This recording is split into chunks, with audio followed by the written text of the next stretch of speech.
Welcome y'all to a very southern back porch drink while you think. I am your host, Kenji. And I'm Matthew. I didn't really want to play along, did he? You didn't prep me for that. Sorry. Because we typically do so much preparation work for all these anyway. Yep. Doing it a little differently today. Sit in front of you, beautiful river. Can you tell them which one it is, Matthew? I don't know which one it is. That's the Toccoa River. That's the Toccoa River. Up near Blue Ridge, Georgia. Blue Ridge. You haven't even been drinking yet.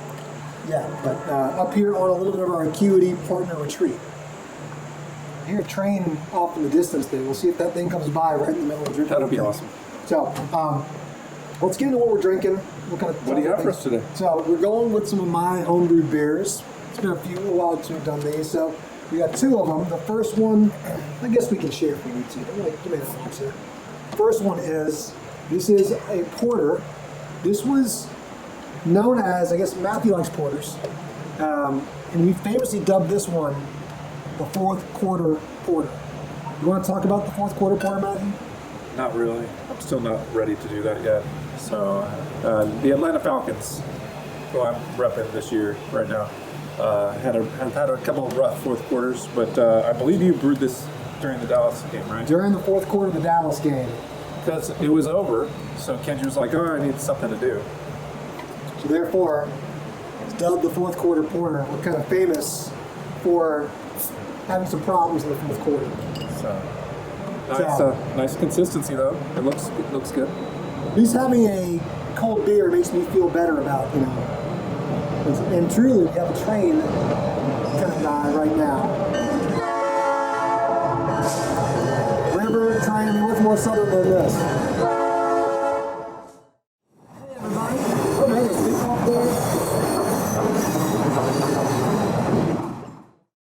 there. There goes the Blue Ridge Expressway. We did not plan that.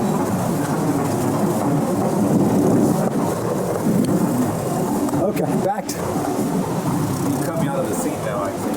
That was intentional. Okay, well, that was exciting. Join us next week, Colin. we watch more trains and rivers, y'all. Mine is a Marzen. Marsden is the traditional Oktoberfest beer, nice and golden in color. Very, very, you're supposed to consume lots of these if you've ever been to Oktoberfest in Munich. So, Cheers. Cheers, dude. I can drink a lot of those. Nice and complex. It's a good complex porter. You like it? I do. It's my first try of it. I think there's some other work I can do on that one, but we'll see. We also, what else do we have, Matthew, while we were up here? What did we have? Yeah. Oh, we had eggs from the chickens. So our two hobbies collided. But he brought like 12 beers and I brought 3 eggs. So that's shows a little bit different from the progress that I've made on my hobby versus Kenji's hobby. Mine of homebrewing is of raising chickens, and we're starting to actually get some productive output. Mine a little bit more productive maybe than Matthew's, but it's coming along. So it's exciting today. I have hope. So far each day we've had eggs from Matthew, beer from me. Yep. Getting back to the basics. All 3 eggs are gone though now. So. Okay, so we're up here. What are we doing in Blue Ridge, 2 hours north of Atlanta? We're doing kind of our partner retreat. We haven't been great at these all the time. And in fact... I blame you for that. That's my fault. Yeah. We've done these before with the families when they were little kiddos. But besides eating eggs and drinking beer, what else are we doing? We're breaking things. We're breaking things? That is true. We are definitely breaking things. I would say these are the types of events where when we come back to Atlanta and the rest of the team realizes that Matthew and Kenji have been away conspiring, everyone gets very frightened of all the things that are about to be broken and the crazy ideas that came out of it. Total crazy ideas. Should we share any yet, or are those still? We got to talk to our team first, but we got a full week before it comes out, right? I don't know if we've got any. One thing I think we're going to try to do a little bit more of on Drink What You Think is really spend more time with other firm owners. We realize that We certainly love the accounting tech, and we'll probably have more of that on. We'll talk about things happening in the space. We talked about Expensify last week. Lots going on there. Lots of big follow-up on the whole David Barrett Expensify stuff. Probably better served looking at Blake and David's things there. I think Accounting Today and others are all talking about it.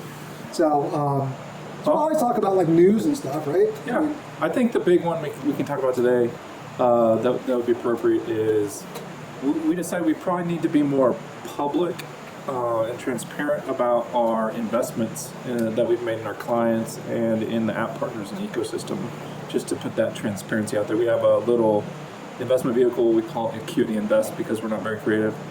And we have, I think, 9 or 10 portfolio companies now. And I think that was interesting to me, that discussion about putting that out there, maybe putting a website out there to be transparent about maybe that causes us bias to recommend things, or maybe that I don't know. So I don't know. It probably does. I mean, I think it cuts both ways. I mean, it's something that Matthew and I have always been very interested in. We've always worked with startups. We've always been attracted to startups. I think a little bit dissimilar from firms. I mean, equity and ownership and stock options are a real important aspect of startups. We've been around that a lot. And so we've always been interested in, owning bits of technology. I think we've realized we're not very good at building technology. That's not for us, but investing is something we've always kind of wanted to do. So we have a lot of opinions about technology. I don't know that lots of opinions. No, I don't know that we could. I like leaving it to other people to decide what to build after we vomit our opinions, but on the technology side. Or like when people have good ideas, they want to kind of vet it out with us and test things. That's love getting on a whiteboard with people. Yeah, that's great. And so we've been doing this for a couple of years now. Probably a lot of other folks who know us know about it, but I think we're going to step forward and be a little more transparent with that, because I think once, like Matthew said, transparency is one of our values at Acuity, and just making sure that our team and our clients and the other app partners know that like here's what we've invested in. I think it kind of cuts both ways. One, we do need to be careful, make sure we don't get over biased toward things we've invested in. But I think the other thing, like the real reason that drove at least me into it is I always wanted to be in a business to where we can work really closely with people. I mean, close enough to where like, I love that idea, I believe in you. Like, we'll put some sweat equity in, we'll put some actual dollars in for equity. And I always remember being in public accounting as an auditor, because of independence rules being, not being able to do that. And in some cases that made, if it's your client that you're auditing, it made perfect sense you had to be independent. You couldn't have ownership in them. But like, some of those rules just seem to me to get so far afield, and I'm like, I love my clients. Like, I want to get behind them and believe in them and support them. And I actually support a lot of people who are trying to help the accounting space with technology. So that's to me what's most important. We need to be open about what we're doing. I don't know if I told you this. That's funny you say that, but the 6 months after, so after everybody had issued 2 Qs after I left public accounting, I bought $1,000 worth of stock in each of my clients. Did you really? Just to track them, yeah. Just to stay connected and do that kind of stuff. So that was kind of fun. On the public clients, Yeah. I think I spent all $3,000 or $4,000 with 3 or 4 clients and put them in there. So So we're gonna put some more information just out about it. I mean, I'd be interested to hear what other people are kind of doing. If other accountants have ever taken equity in other clients. I know a few people. Liz Mason and I have spoken about this. She and I did a little talk actually for Accounting Salon. We're up at Accounting Salon today actually. Great shirt, great crew. We talked about taking equity and what that looks like. It's pretty rare. I don't think we had a lot of people doing it. Between her firm and ours are some of the only 2 I know of. Would love to hear if other people are doing it, and reasons why, and what's worked and what hasn't worked. I mean, It certainly is. These are long shots. I mean, these are really long shots. I don't know if I'd advise a lot of people going crazy into it if you haven't had a lot of experience yet, but it's not for the faint of heart, I think. And I think it's pretty specific to our niche, right? To the SaaS tech niche. Like, I don't know that I'd be crazy about taking equity in nothing is dry cleaners, but like a dry cleaning business or like a more of a lifestyle business.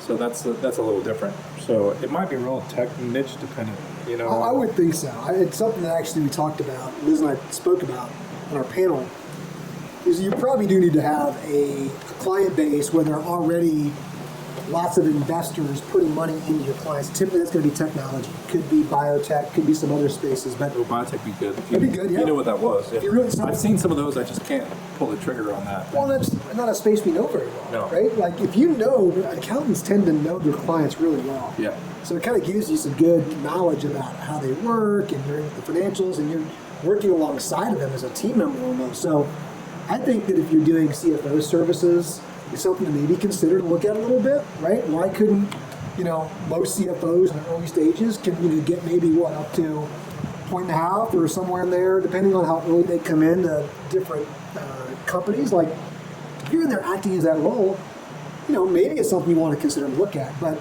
it probably needs to be something that's going to have an exit, or there are other investors in there too that you're investing alongside of. That's right. I think that's been the key, is like having somebody else to index the value on it versus us sitting that's been something that I think that's helpful. So it's interesting.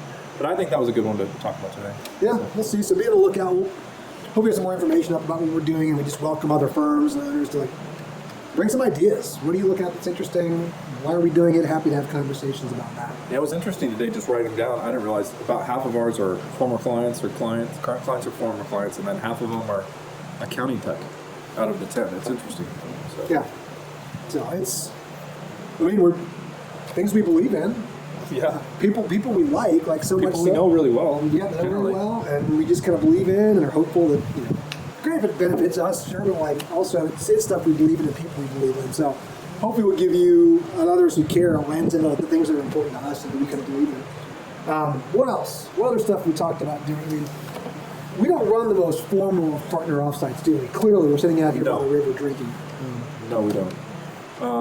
We were supposed to be actually right now fishing, fly fishing on a float trip down the Toccoa River, but you may be able to see in the back, it's really high, it's really muddy. There's been a ton of rain, actually from the hurricane that came up. It just kind of parted. It's not been this nice except for the last 30 minutes, it feels like. So, otherwise... Kenji says that, but he actually really messed up the reservations regardless. I bet we could have gone in, though. I don't think anyone's floating. I don't think letting people out there on that river. No. I mean... Power's down all over, and I think many people are dealing with the aftermath of this tropical storm. So, but we're supposed to be out there. What else are we doing? We've talked about other things we've been doing. It's not like we run this thing with a very... We probably should be a little tighter with it in some ways. Probably. I don't know. I mean, I guess our question to ourselves was, what do really we want for us and for Acuity in the next 5 to 10 years? It's probably the best opportunity we get to think about true long-term planning, because that's how it kind of started. Most of our planning is we never get that far, right? I mean, that's kind of started. We're closing our first acquisition on Monday, and the firm owner that we're buying asked me last week, "What's your 10-year vision?" And I didn't really have an answer, so we started this week kind of brainstorming what's important to us and what that looks like and what Acuity looks like over the next 5 to 10 years. So that was an interesting exercise. I thought that was fun. It'll be, by the time this drops, that information will be out, and we'll hopefully have that more information and that firm owner on one of these, just so we can kind of talk a little bit. So lots of interesting. We should have him on. I'm like, why us? Why us? And he'll have some probably stories later down the road to talk about why us? Why us, and why did we do it now? Probably. Maybe probably for the two of us, but the rest of the team that they love. But, yeah. So a little bit of that, a little longer term kind of planning. We typically do all of our planning. Honestly, we keep it pretty short term. We're usually quarter to quarter. We'll come up here at the end of the year and do some a little bit of planning for 2021. But then we typically break everything in quarter by quarter. And when we're in the middle of the year, we're pretty much locked into the next 90 days. Would you say? Yeah, I think the OKR process has been good for it. We use objectives and key results. There's some good books out there about that. That's really been helpful. It's as much of a communication tool for us, though, as a planning tool. True. Really. So it's basically getting stuff out of, your head, my head, Lisa's head, and getting it down on paper so other people can get on board and understand how they can contribute towards those goals. I think the team leads are taking on kind of more and more as we go and really kind of pushing towards those kind of company quarterly goals. That's been good. Yeah. I think that's been a great process, actually. It has been a good process. What we've done now for 3 years. What's that good book that started us off on that? What's the guy's name? You know what I'm talking about? I mean, we really emulated it from Google and from the one who brought it to Google. James Dorr? Dorr. Yeah, it's What? you said James Dorr. But, No, it's not James. No, but it's not James. It's something Dorr or something. Tara, one of the most prominent, respected venture capitalists, who I think brought it from Intel maybe back in the days, but just a good quarterly planning process. Again, good alignment with our team, forces us to slow down a little bit and go, okay, what are the most important things we do in the next 90 days? So that is a regular routine. Stopping and doing this is not one that we do probably enough. Like, I think when you're in the middle of it, you're like, oh, we should be doing this all the time, but it probably would. You should probably be doing this twice a year. Twice a year. I was going to say that's a good twice a year. Well, we do kind of. One of the things I think a lot of us are suffering from is like we use a lot of the time at conferences for this stuff, and that kind of supplements kind of a planning retreat, right? Because that's where you get ideas and things like that. And we're trying to, in this time of COVID, try to figure out how you replace that. And this is one of the ways we're doing that, right? Just getting together. Well, cell phones don't work here. Yeah, we're literally, our cell phones do not work here. So Power was out earlier this morning. Power is out, Wi-Fi is spotty, internet's kind of cruddy, so like really kind of removed and able to like disconnect a little bit and really think about what's really important or things that can really move the needle over the next 12 months. That's really important time. But it got taken away from us, right? Because those, ZeroCon and QuickBooks Connect are those times for us. But Well, this is crazy. I'll say the vibe is definitely, because of all the things you mentioned, is different. Like, we love, I'm not sure anybody loves conferences more than us. I know a lot of our other friends out there do too, but like, it's just so kinetic. You're on the move, you're on the go. Just super exciting and active. This is so slow, right? The pace is slow. We're moving from the house to this porch, this great porch. We're kind of walking up and down. We have literally our almost like our whiteboard out here, our little flip chart with markers, and we're just kind of, I don't know, there's something about that feels really good, I'll say. Like, I feel like I can think better. I'm missing out on all the seeing everybody and running from event to event or hearing the new greatest idea, but I think this has a little bit of a different rhythm to it, one that I would probably advocate for doing alongside of the conferences, because the conference stuff is, I always have a hard time remembering all the stuff we even saw on the way back. If I don't get on the flight on the way home and like make a bunch of notes, like it's... Yeah, we've talked about that. We've talked about doing like a day or 2 days after the conference where we like do these planning things in the past. So, but it cuts both ways, right? Because you're so tired after those things. Because we run a little hard on those. Like, you think? So... Well, when you're running out there with guys like Will Lopez and I mean, you don't run with Will Lopez. You just like you get dragged. You get dragged as long as you Will can, Lopez. and then somebody carries you home. Yeah, that's while exactly. Will goes out dancing to the next place. That's exactly how it works. So, but yeah, we did That's last my year. experience. QuickBooks Connect last year, and actually we had some fun at QuickBooks Connect because that was one of my favorite. We did our walking drink while you think. Oh yeah, that was a good one. Down to La Victoria. Yeah. The orange sauce. To get the orange sauce. Shout out to Evan over at Drav on that one.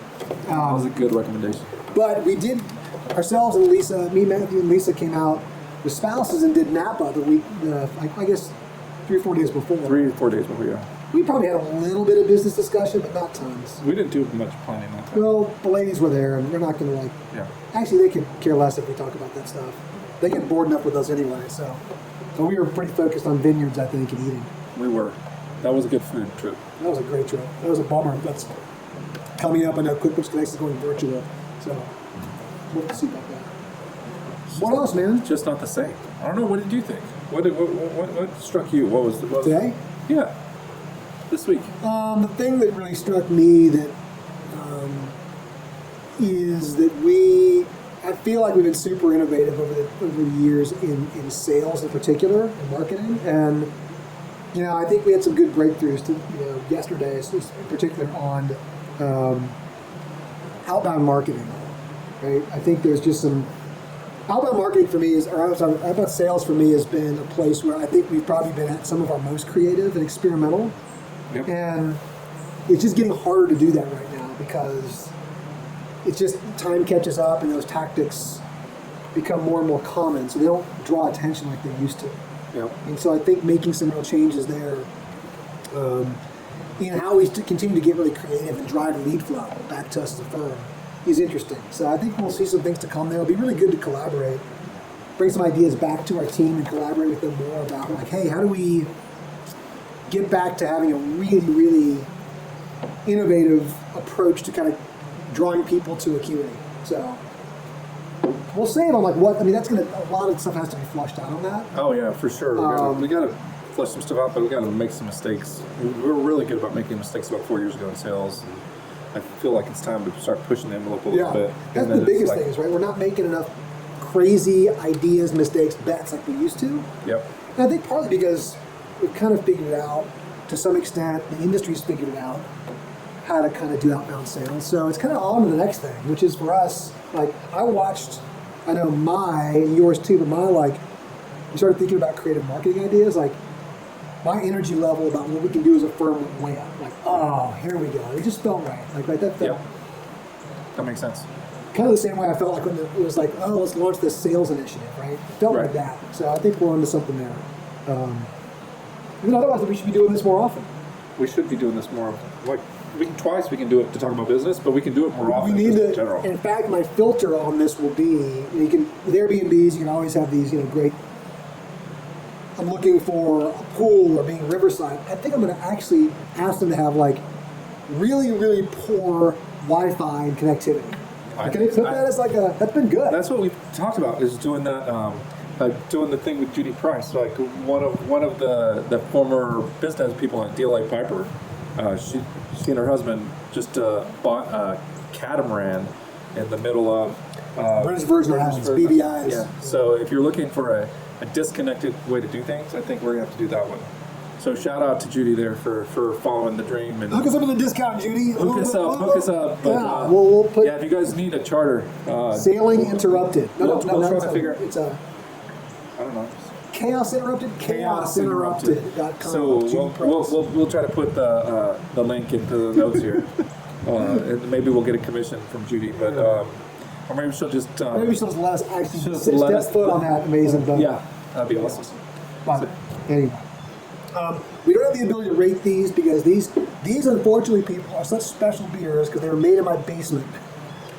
You can't buy them, so they're not on. Oh, I bet you could. Untapped out. I bet you could. I bet you could become. I bet you could be a brewery. I bet you could. Maybe I should start. Okay, I gotta go to the brewery name. We'll start showing up. We already got K2 Brewing. You already got a brewery name. I'm gonna work on that a bit. Okay. My kids made labels for it, but you should follow us on Untapped. We put all of our beers up there. See if we can get these ones up here again. The Marzen, which is an awesome, good fall beer. Oktoberfest time, here we are, still in October. And the fourth quarter porter, which is great to drink during the fourth quarter of Falcons games when things get really scary, really dicey, and you need something to kind of. Yeah, because what's the alcohol content with that guy? That one's about, I think that's a 5.7. Okay, so not that crazy. We need about 6 of those for the Falcons games. They are in big bottles, so. Okay, I'll try to keep that. Keep that in mind. And this one actually is a 6. This is a 6%. Oh, that's a good Falcons beer now. So, but I'll give this for me a. I'm gonna go 3.5. 3.5. Oh, I'm going with 7.25 on this one. Out of 5. Out of 5. This is like I'm trying to encourage Kenji to create stouts and porters. More and more beers. So no, you get a 4.25 on this one for me. I did ship some of these beers out. We had someone who made a comment who reached out to us on Drink While You Think who liked a hat that I had on, the beers, and I surprised him. I shouldn't say surprised him. It was awesome. Dropped in the mail, a little bit of swag. So, I'm just saying, show us some love, people. You never know what may show up. You never know. If you start liking our YouTubes or subscribing, maybe you'll get beer. Or a cutie swag. Who knows? You never know. It'd be kind of crazy. Thanks for joining us from the back porch at Blue Ridge for this episode of Drink While You Think. Leave us some comments. Like the video. Call us. Nobody uses the phone. Subscribe, whatever. I got one of our old guests reach back out, and so we're talking next week. So I'm really excited. So reconnect with us, and we'll do fun stuff. So, Cheers, everyone.